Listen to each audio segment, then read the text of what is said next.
عند لقاء الملك عز وجل. Как превратить свою могилу в райский сад? Этим роликом я не собираюсь напугать вас, а хочу лишь напомнить, что между смертью и воскрешением нас положат в тесную и глубокую яму в земле, в которой нам предстоит пробыть определенное время. И есть две общие вещи, касающиеся всех обитателей могил. Это испытание в могиле, то есть допрос, который устроят ангелы всем, кроме шахидов, и сжатие могилы. В хадисе сказано: в могиле есть сжатие, и если бы кто-нибудь мог спастись от него, то это был бы Саад ибн Муад. В остальном, положение людей различается. Для одних могила станет садом из райских садов, а для других – ямой из адских ям. Упаси нас Аллах от этого. Хочешь ли ты спастись от мучений в могиле? Есть 6 деяний, за которые Всевышний спасает человека от мучений в могиле.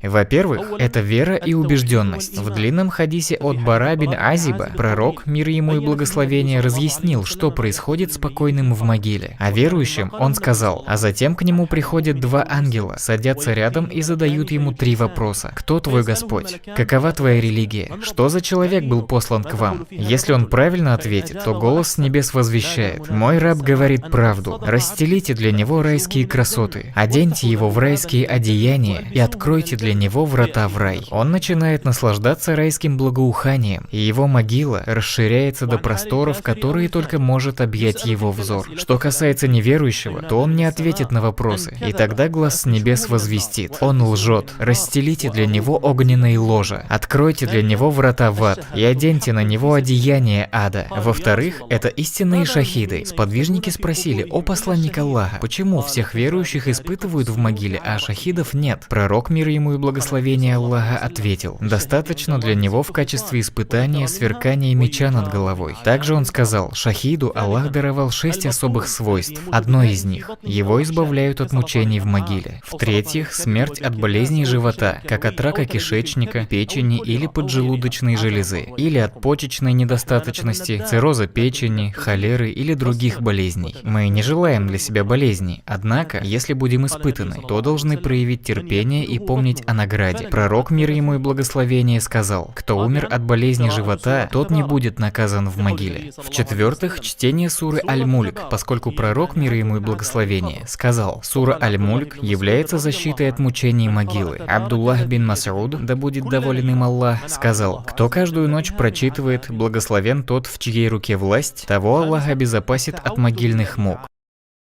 В-пятых, поиск защиты Аллаха от могильных мук. Пророк, мир ему и благословение, учил своих сподвижников и говорил им: прибегайте к защите Аллаха от могильных мук. И они повторяли за ним: мы прибегаем к защите Аллаха от могильных мук. Также пророк, мир ему и благословение, учил сподвижников следующей мольбе, подобно тому, как учил суре из Корана. Он говорил: о Аллах, прибегаю к твоей защите от мук огня ада, от могильных мук, от смуты Даджаля и от смуты в мирской и загробной жизнях. В-шестых, избегание того, что приводит к могильным мукам. Есть 10 причин могильных мук, о которых сказано в Коране и Сунне.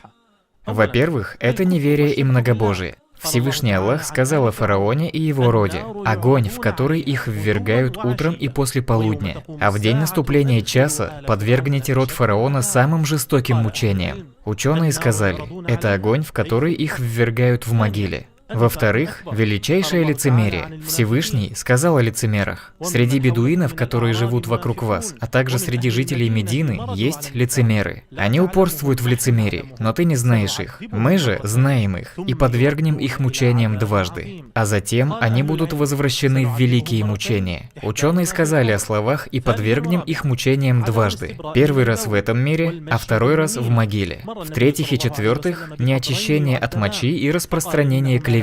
Пророк, мир ему и благословение, проходил мимо 2 могил и сказал: они подвергаются мучениям, и подвергаются им не за тяжкие грехи. Один из них не укрывался от мочи, а другой распространял клевету.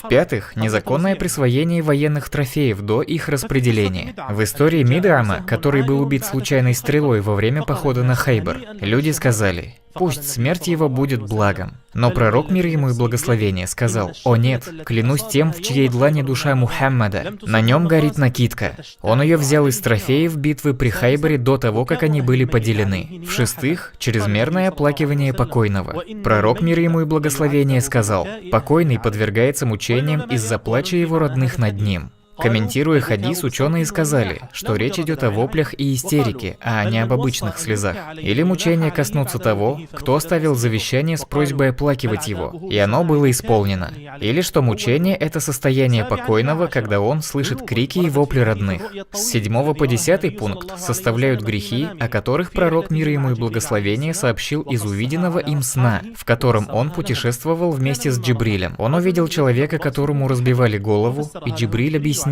что это человек, которого Аллах научил Корану, но он отверг его и не просыпался на молитвы. Также пророк, мир ему и благословение, увидел человека, которому разрывали щеки, нос и глаза до самого затылка. Джибриль объяснил: «А тот, кого ты видел, как его рот, нос и глаза разрывали до затылка, был тем, кто утром выходил из дома и лгал, и его ложь доходила до самого горизонта». В-девятых, прелюбодеяние. Пророк, мир ему и благословение, увидел обнаженных мужчин и женщин в строении, подобному печи, и Джибриль сказал, что это прелюбодеи и прелюбодейки. В-десятых, ростовщичество. Пророк, мир ему и благословение, увидел человека, плавающего в реке, которому в рот закидывали камни. Джибриль объяснил, что это человек, занимающийся ростовщичеством. Остался один хадис, о достоверности которого есть разногласия среди ученых. Пророк, мир ему и благословение, сказал: «Кто бы из мусульман не умер в пятницу или в ночь на пятницу, то Аллах спасет его от испытания в могиле». Просим Аллаха защитить нас от могильных мук и превратить наши могилы в сад из райских садов.